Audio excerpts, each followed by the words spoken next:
அன்பர்களுக்கும் அடியனின் வாழ்த்துக்கள். இன்று நம்ம பார்க்க போகிறது பார்த்திங்கன்னா பங்குனி மாதம். பங்குனி மாதத்தின் சிறப்புகள்லாம் ஃபஸ்ட்டு என்னன்னு சொல்லிட்டு பார்த்துருவோம். பங்குனி மாதம்னா பார்த்திங்கன்னா நம்ம தமிழ் ஆண்டு, சரிங்களா, தமிழ் ஆண்டோட கடைசி ஒரு மாதம்னு சொல்லலாம். அடுத்து பார்த்திங்கன்னா அடுத்து ஒரு புது வருட பிறப்புக்காக நம்ம காத்துட்ருக்கோம்னு சொல்லலாம். இந்த வருட முடிவில் எப்படிலாம் இருக்க பொழுது நம்ம 12 ராசிகளுக்கும் இந்த ராசிகளுக்கு என்னென்ன விஷயங்கள் செய்யணும் அப்படின்ற விஷயத்தை பார்ப்போம். மேலும் பார்த்திங்கன்னா இந்த பங்குனி மாதத்தில் சிறப்பான விஷயங்கள் நிறைய இருக்குது. நிறைய பேர் திருமணத்துக்காகலாம் காத்துட்டு இருந்திருப்பீங்க. ஏன்னா தை பிறந்தால் வழி பிறக்கும் சொல்லியிருப்பாங்க. அது தையில் வழி பிறந்து நிறைய பேர் திருமணத்துக்கு காத்து கொண்டிருப்பீங்க. உங்களுக்கு எல்லாருக்கும் பார்த்தீங்கன்னா திருமணம் இந்த காலகட்டத்தில் செய்யலாமான்னு கேட்டீங்கன்னா கண்டிப்பாக செய்யலாம். ஏன் அப்படின்னு பார்த்தீங்கன்னா இந்த பங்குனி மாதத்தில் பல தெய்வங்களுக்கு திருமண காலம் நடந்திருக்கு, சரிங்களா. நிறைய திருமணங்கள், இப்போ சிவன் பார்வதியும் இருக்கட்டும், அப்புறம் முருகர் தெய்வானை இருக்கட்டும். ஸோ இது போல் நிறைய விஷயங்கள் எல்லாம் பார்த்தீங்கன்னா அந்த திருமணங்கள் அதிகமாக நடந்துட்டுருக்கு. இதில் பங்குனி உத்திரம் என்ற சிறப்பான ஒரு விஷயமும் இருக்குது. அதை பற்றி நம்ம தெளிவாக பார்ப்போம். பங்குனி உத்திரம் பார்த்தீங்கன்னா 1 ஏப்ரல் 1ஆம் தேதி இந்த பங்குனி உத்திரம் வருது. அந்த பௌர்ணமியின் சிறப்புகள் எல்லா மாதத்துலையும் அந்த பௌர்ணமி வரும்போது ஒரு சிறப்பான விஷயங்கள் இருக்குது. இந்த உத்திர நட்சத்திரம் அந்த பௌர்ணமி திதியில் வரும்போது பார்த்தீங்கன்னா அன்றைக்கி தான் சிவபெருமானுக்கும் பார்வதி தாயாருக்கும் திருமணம் நடந்திருக்குன்னு சொல்லலாம். மேலும் பார்த்தீங்கன்னா நம்ம வள்ளி தெய்வானை, ஸோ தெய்வானை 2 ஒய்ஃப் இருப்பாங்க முருகருக்கு. அதில் தெய்வானையை கரம் பிடித்த தினம் முருகர் என்னைக்குன்னு பார்த்தீங்கன்னா இந்த பங்குனி உத்திர தினத்தில் தான். அப்போ இந்த ஐயப்பன், சரிங்களா, ஐயப்பன் பார்த்தீங்கன்னா அவரும் அவதரிச்சது. ஸோ அதுவும் பார்த்தீங்கன்னா இந்த பங்குனி மாதத்தில் தான். ஸோ இத்தகைய சிறப்பான விஷயங்கள் எல்லாமே இந்த பங்குனி மாதத்தில் இருக்கிறனால அனைவரும் என்னென்ன விஷயங்கள் செய்யலாம், எது செய்யக்கூடாது, 12 ராசிகளுக்கு எந்தெந்த விஷயங்கள்லாம் பொருந்தும் அப்படின்றத நம்ம நிகழ்ச்சியில் பார்ப்போம். ரிஷபராசி அன்பர்களுக்கு பங்குனி மாத வாழ்த்துக்களும். இந்த பங்குனி மாதத்தில் ரிஷபராசி அன்பர்களுக்கு எத்தகைய சிறப்பான விஷயங்கள் இருக்க பொழுது யாரெல்லாம் நம்மளுக்கு உதவ போகிறாங்க, யாரெல்லாம் நம்மளுக்கு பாதகமாக இருக்க போகிறாங்க அப்படின்ற விஷயத்தெல்லாம் இந்த மாதத்தில் பார்ப்போம். இந்த வீடியோவில் என்ன விஷயம் பார்த்தீங்கன்னா இந்த பங்குனி மாதம் தொடக்கத்திலே பார்த்தீங்கன்னா நம்ம ரிஷபராசி அன்பர்களுக்கு வெற்றிக்கான வாய்ப்புகள் நிறையவே காத்துட்ருக்கு. இதுவரை ஏதாவது நிறைய தடைகளை சந்தித்திருப்பீங்க. எங்கெங்க பங்குனி மாதம் அப்படின்னு சொல்கிறீங்க. மேலும் பார்த்தா ரிஷபராசினா எப்பவுமே ஒரு ஹாப்பி மூமெண்ட்டில் இருப்பாங்க அப்படின்னு இருக்கும், ஒரு நல்ல செல்வா கூட இருப்பாங்க அப்படின்னு இருக்கும். ஏன்னா சுக்கிரன் அதிபதி, அப்போ ரொம்ப ஒரு பக்கட்டான ஒரு இடத்துல இருப்பாங்க அப்படின்னு சொல்லுவாங்க.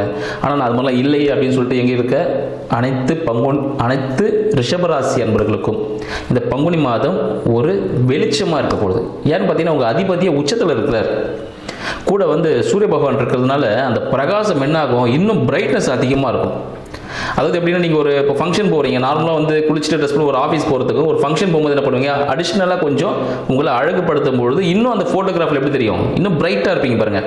அது போல் அந்த ஃபங்க்ஷன் 2 வருடம் பிரைட்டாக இருப்போம். ஆனால் இந்த பங்குனி மாதம் முழுக்கவே இந்த ரிஷபராசி அன்பர்கள் வாழ்க்கையை கொஞ்சம் பிரகாசமாக ஜொலிக்க போகுது அப்படின்னு சொல்லலாம். அதுக்கு சிறப்பான விஷயமாக இந்த பங்குனி மாதம் விலக போகுது. ஏன்னு பார்த்தீங்கன்னா எந்த விஷயம் தொட்டாலும் வெற்றி தான். அதுக்கான விஷயங்கள் நிறைய இருக்குது. நீங்கள் இப்போ வருமானம் சார்ந்த விஷயத்தில் எதனா எடுத்துங்க வச்சுங்களேன், வருமானம் எனக்கு ரொம்ப குறைவாக இருக்குது அப்படின்னு சொல்லிட்டு ஃபீல் பண்ணியிருந்தீங்கன்னா அதுவும் ஆல்ரெடி உங்களுக்கு வெற்றி, நிறைய பணம் வந்துட்டு இருக்கோம். சில இடத்துல தடைப்பட்டு வரும். பணம் வருதுன்னு சொல்கிறீங்க, வரமாட்டுது அப்படின்னு சொல்லலாம். பணம் கண்டிப்பாக நீங்கள் செய்கிற செயலுக்கான கூலி, ஊதியம், போனஸ் என்ன இருக்கோ, ப்ராஃபிட் எதாக இருந்தாலும் வரும். கொஞ்சம் மெதுவாக வரும், பொறுமையாக வரும். ஏன்னு பார்த்தீங்கன்னா அங்கே நம்ம சனீஸ்வர பகவான் இருக்கிறதுனால ஸ்லோ பண்ணி கொடுப்பார், ஆனால் கண்டிப்பாக கொடுப்பார், அதை நிறுத்தவே மாட்டார். கூட பார்த்தீங்கன்னா இந்த காலகட்டத்தில் உங்களுக்கு அரசாங்கம் சார்ந்த விஷயங்கள், தந்தை சார்ந்த விஷயங்கள் உங்களுக்கு சாதகமாக இருக்கும். எனக்கு தந்தை வழியில் ஒரு சொத்து வரணும், இல்லை அம்மா வழியில் ஒரு சொத்து வர வேண்டியிருக்கு, அது கிடைக்குமான்னு கேட்டிங்கன்னா இந்த காலகட்டத்தில் ரிஷபராசி அன்பர்களுக்கு கண்டிப்பாக கிடைப்பதற்கான வாய்ப்புகள் அதிகம். மேலும் பார்த்தீங்கன்னா ரிஷபராசியில் இருக்கக்கூடிய நம்ம மாணவ செல்வங்கள் அவங்களுக்கு எல்லாருக்கும் இந்த ஆண்டு பார்த்தீங்கன்னா நீங்கள் படிச்சுட்டே இருப்பீங்க, எல்லாருக்கும் தேர்வுகள் நிறைய வரப்போகுது. ஸோ அதுக்கான ஒரு பயத்தில் இருப்பீங்க. அந்த இதுக்கான பயத்தையும் விட்டுடலாம். ஏன்னு பார்த்தீங்கன்னா தேர்வு ஒரு பெரிய விஷயமே இல்லை. இதுவரை நீங்கள் டெய்லியும் படிச்சிருப்பீங்க பாருங்கள், அதில் ஒரு விஷயம் தான் இருக்க போகுது. அதுலேயும் உங்களுக்கு ஒரு ஜாக்பாட் என்னன்னு பார்த்தீங்கன்னா ரிஷபராசி அன்பர்களுக்கு நீங்கள் என்ன விஷயத்தை படிச்சிருந்தீங்களோ அதுதான் அங்கே எக்ஸாமில் வந்திருக்க பொழுது. ஸோ ஈஸியாக நீங்கள் அட்டன் பண்ணிவிட்டு உங்களுக்கு தேவையான விருப்பப்பட்ட ஒரு படிப்பை நீங்கள் படிக்கிறதுக்கான வாய்ப்பு இந்த பங்குனி மாதம் ஏற்படுத்தி தரப்போகுது. ஏன்னு பார்த்தீங்கன்னா அதோட அந்த சீடு எப்படி போடுறோமோ அதை பொறுத்து தானே நம்மளுக்கு ரிசல்ட் வரும். அப்போ தான் நம்ம விருப்பப்பட்ட ஒரு படிப்புக்கு போக முடியும். அப்போது அந்த ரிசல்ட் எப்படி கிடைக்க போகுதுன்னு பார்த்தீங்கன்னா இங்கே வெற்றியை தரக்கூடிய ஒரு மாதம் தான் அந்த பங்குனி மாதமாக இருக்குது. அப்போ நீங்கள் எழுத போகிற எக்ஸாம்ஸ் எல்லாமே நல்லா மெமரிஃபுல்லாக இருக்கும், உங்களுக்கு ஒன்றும் பிரச்சனையே இல்லை. நல்லா தூங்கி எழுந்து நல்லா படிச்சுட்டு தூங்கி எழுந்து அதுக்கப்புறமா எக்ஸாம்ஸ்க்கு போங்க, நல்லா சாப்பிட்டு போங்க. சாப்பிட்டா தூக்கம் வந்துடும் சொல்லிட்டு யாரும் தள்ளிப்பட வேண்டாம். லைட்டான ஃபுட்டு கொஞ்சம் கம்மியாக எடுத்துக்கிட்டு இப்போ எக்ஸாம்ஸ் எழுதுங்க, சக்ஸஸ் உங்களுக்கு தான். ஆனால் சாப்பிடாம போனீங்கன்னா கம்பல்சரியாக சொல்கிறேன் அது உங்களை கொஞ்சம் டவுன் ஆகிடும், மார்க்ஸ் குறைவதற்கான வாய்ப்புகள் ஏற்படும். அப்போ ரிஷபராசி என்ன பண்ணணும், கண்டிப்பாக சாப்பிடாம போகக்கூடாது, கண்டிப்பாக சாப்பிட்டு தான் எக்ஸாம்ஸுக்கு போகணும், மறந்துடாதீங்க. இது முக்கியமான ஒரு பாயிண்டாக வச்சுங்க. வாழ்த்துக்கள் உங்கள் அனைவருக்கும். மேலும் பார்த்தீங்கன்னா உங்களோட முயற்சிகள்லாம் எப்படி இருக்க போகுதுன்னு பார்த்தீங்கன்னா முயற்சி ஒரு விதமான ஆசிரியர் அழுத்தத்தை ஏற்படுத்துங்க. சரிங்களா? முயற்சியோ உங்களோட வேலை சார்ந்த விஷயத்தில் நம்ம ரிஷபராசி என்பவர்களுக்கு ஒரு சில அழுத்தங்கள் வருவதற்கான வாய்ப்புகள் உண்டு. ஆனால் கண்டிப்பாக பார்த்தீங்கன்னா அந்த அழுத்தங்கள் இருந்தாலும் இந்த ப்ரமோஷன்ஸ்லாம் கிடைப்பதற்கான வாய்ப்பும் இந்த காலகட்டம் தான். ஏன்னா இப்போ தானே அனலைஸ்லாம் பண்ண ஆரம்பிப்பாங்க. அடுத்து நம்ம ஃபினான்ஷியல் இயர் முடிய போகுது. அப்போ என்ன பண்ணுவாங்க, அனலைஸ்லாம் பண்ணிட்டு ஓகே இவருக்கு ப்ரமோஷன் இவ்வளோ கொடுக்கலாம், இன்க்ரிமெண்ட் இவ்வளோ கொடுக்கலாம், அந்த விஷயங்களை போகும். அதனால வேலை போல கொஞ்சம் அதிகமாக ரிஷபராசி என்பவர்கள் இந்த காலகட்டத்தில் இருக்கும் அப்படின்னு சொல்லலாம். மேலும் பார்த்தீங்கன்னா இந்த உணவுப் பொருட்களை கண்டிப்பாக அனைவரும், மாணவர்களுக்கு மட்டும் இல்லை, ரிஷபராசி அனைவருமே, எல்லா ராசியினரும் சாப்பிடணும் கம்பல்சரியா. ரிஷபராசியினர் எந்த ஒரு வேலை இருக்குன்னு சொல்லிட்டு அந்த உணவை எங்கேயாவது ஸ்கிப் பண்ணிட்டு நீங்கள் போனீங்கன்னா அந்த வேலையும் உங்களை ஸ்கிப் பண்ணணும் அந்த இடத்துல. அதனால் கண்டிப்பாக இது ஒரு சூட்சமமாக பயன்படுத்துங்க. வீடு சார்ந்த விஷயங்கள் பார்த்தீங்கன்னா இதுவரை வீடு சார்ந்த பிரச்சனை சில வாஸ்து குறைபாடுகள் ஏற்படுவதற்கான வாய்ப்புகள் உண்டு. ரிஷபராசி வீடுகளில் இந்த மாதத்தில் கொஞ்சம் வாஸ்து சார்ந்த குறைபாடுகள், அதை நீங்கள் ஒரு ஆல்ட்ரேஷன் ஒர்க் பண்ணீங்கனாலும் இல்லை வீட்டுக்கு ஒரு பெயிண்ட் அடிக்கிறதா கூட இருக்கலாம், அதை பண்ணீங்கன்னா லாபம் வரும். இது வரைக்கும் ஒரு பழைய வீடு இருக்கும், நீங்கள் யூஸ் பண்ணாமல் வச்சுருப்பீங்க, இப்போ அது பெயிண்ட் அடிச்சுன்னா ஒரு ஆல்ட்ரேஷன் பண்ணி விட்டீங்கன்னா ஒரு வாடகை வரும். அப்போ வருமானம் கேட்டிங்கன்னா வரதுக்கான வாய்ப்புகள் உண்டு. தாயார் வழியில் உங்களுக்கு பார்த்தீங்கன்னா இந்த காலகட்டத்தில் சொத்துக்கள் கிடைப்பதற்கான வாய்ப்புகள், தாயார் சார்ந்த தாய்மாமன் சார்ந்த உதவிகள் இந்த காலகட்டத்தில் உங்களுக்கு கிடைப்பதற்கான வாய்ப்புகள் அதிகமாக இருக்கும். குழந்தை பேருக்காக காத்துட்டு இருக்கவங்களுக்கு இந்த காலகட்டம் குழந்தை பேர் உருவாவதற்கான வாய்ப்புகள் அதிகம். அதனால் மருத்துவர்கிட்ட டாக்டர்கிட்ட அணுகிட்டு முறையான விஷயங்கள் செய்யும் பொழுது உங்களுக்கு குழந்தை பேர் ஏற்படும் அப்படின்னு சொல்லலாம். மேலும் பார்த்தீங்கன்னா வேலைக்காக முயற்சி செய்யக்கூடிய ரிஷபராசி என்பவர்களுக்கு இந்த காலகட்டம் கொஞ்சம் ஸ்லோவாக தாங்க போகும். சரிங்களா? ஆனால் ட்ரை பண்ணுங்க, சக்ஸஸ் உண்டு. ட்ரை பண்ணாமல் இருக்கக்கூடாது. நம்ம ட்ரை பண்ணிட்டு இருக்கும்போது சக்ஸஸ் கண்டிப்பாக கிடைக்கும். இந்த காலகட்டம் கொஞ்சம் மெதுவான ஒரு காலகட்டமாக இருக்கும். வேலை புதிய வழி தேடுபவர்களுக்கு இங்கே கடனில் இருந்தாலும் கொஞ்சம் டைட் பொசிஷன் போனாலும் ஒன்றும் பிரச்சனை இல்லை. கடன் அடைவதற்கான ஒரு சூட்சமும் உங்களுக்கு கிடைச்சிடும். அதாவது யாரோ ஒருத்தர் வந்து கை நீட்டுவாங்க. இந்த மாதத்தோட இறுதியில் ஒருத்தரோட கை உங்களுக்கு தானாகவே வரும். கடவுளே வந்து உங்களுக்கு கை கொடுப்பார்.